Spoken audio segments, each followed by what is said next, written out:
1.5 পাউন্ডের দামে যদি 2 পাউন্ডের কেক পাওয়া যায় কতই না মজা লাগে, তাই না? আসলে এরকমটা হয়েছে আর কয়েকবার হয়েছে। তো আজকে যে কেকটা ছিল সেই কেকটা কিন্তু 1.5 পাউন্ডের ভিতরে ছিল, কিন্তু আমি 2 পাউন্ড করে ফেলছি আর কাস্টমারও 1.5 পাউন্ডেরই অর্ডার দিছে। প্রায় সময় কিন্তু আমার এটাই হয়। তো কাস্টমার কিন্তু খুশি আর আমিও খুশি। চলুন তবে কেকটা ডেকোরেশন করে আপনাদেরকে দেখাই। আসসালামু আলাইকুম, হ্যালো এভরিওয়ান, কেমন আছেন সবাই? আলহামদুলিল্লাহ আমি তো ভালোই আছি। আমি কিন্তু এখন নিয়মিতই আপনাদের সঙ্গে কেকের ভিডিওগুলো শেয়ার করছি।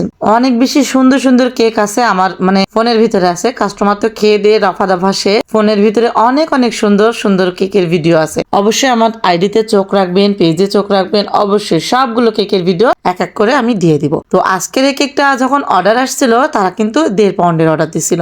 একটা বাচ্চা খুব পরিমাণ কান্নাকাটি করছিল। তো আমার একটা রিপিট কাস্টমার, সে থেকে কিন্তু এই কেকের অর্ডারটা দিছে। তো বললো যে আন্টি, যে ও বাচ্চাটা অনেক কান্নাকাটি করছে, আপনি 1.5 পাউন্ড কেক করে দিবেন। আমি ওনাদেরকে একটু জোরাজোরি করলাম যে আসলে 1.5 পাউন্ড কেক আমার হয় না, প্রতিবারই আমার 1.5 পাউন্ডের জায়গায় 2 পাউন্ড কেক হয়ে যায়। তো তারপরেও প্রতিবার যেহেতু কাস্টমারকে খুশি করেই যায়, তো এবারটা হচ্ছে লস তো হয় প্রতিবার, তারপরে একটু একটু বেশি যায়, সমস্যা নেই। তো আমি হচ্ছে প্রাইসটা একটু কম বেশি করে রেখে দিছিলাম। তো এই তো এই জন্যই কেকটা বানাতে বসে পড়ছি। আর কেকটা কিন্তু খুবই আর্জেন্ট ভাবে অর্ডার আসছে, যেমন ধরেন 1টার সময় অর্ডার আসছে আর আমি কেকটা ডেলিভারি দিছি সন্ধ্যার সময়। তো ডেলিভারির আগেই আমি রেডি করছিলাম, সমস্যা হয়নি। কিন্তু তারপরেও এত তাড়াতাড়ি এত দ্রুত করে আসলে কেক করা যায় না। যদি এটা গরমকাল হতো তাহলে কিন্তু কখনোই সম্ভব হতো না। শীতকাল বলে আমি পারছি, যেহেতু ক্রিমটা স্টিপ হয় সুন্দর মতো, এই জন্য। আর তাছাড়াও আমার গতদিন আমি কেক করছিলাম, সেটার ক্রিমও করা ছিল, যার কারণে কিন্তু আমার এই কেকটা করতে খুব একটা বেশি প্যারা পোহাতে হয়নি। না হলে যদি সবকিছু প্রথম দিকে ক্রিম করা,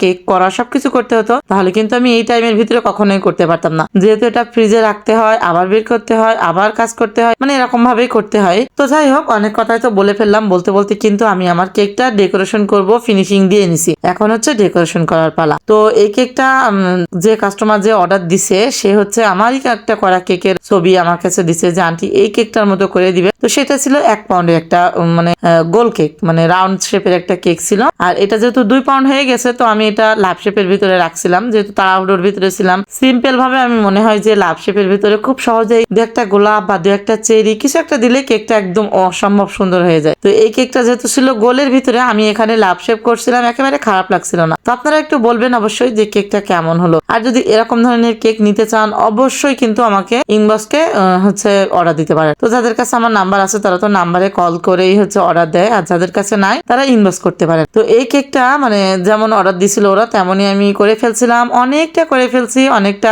আসলে গোল আর লাভের ভিতরে তো পার্থক্য থাকেই, তাই না? তো এটা করে ফেলছি, এটা লাভ শেপের ভিতরে, সেটা ছিল গোল। তো এই তো আমার কেক রেডি। অনেকক্ষণ ধরে বসে বসে ভাবছিলাম যে কিভাবে কি করব না করব, তারপর অবশেষে করে ফেলছি। 3টা চেরি দিছি, নিচে স্টার নজেলের ছোট যেটা আছে ওটা দিয়ে বর্ডার করে দিছি, উপরে ডাবল চেরি দিছি 3টা, আর সাইডে একটু পাতা পাতা করে দিছি, আর ভিতরে নামটাও লিখে দিছি।